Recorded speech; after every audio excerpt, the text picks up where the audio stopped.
Nei, det er kun i jul og landsby. Jeg får litt spisefri. Ha det bra. Ha det. Det er ikke sånn man ror, altså.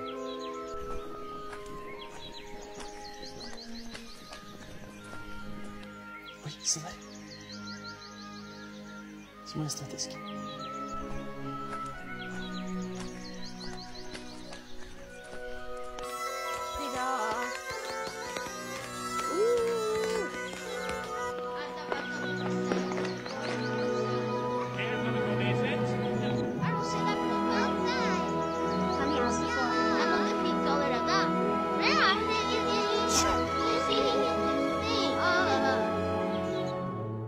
Du, den der blir jo kjempekul, da.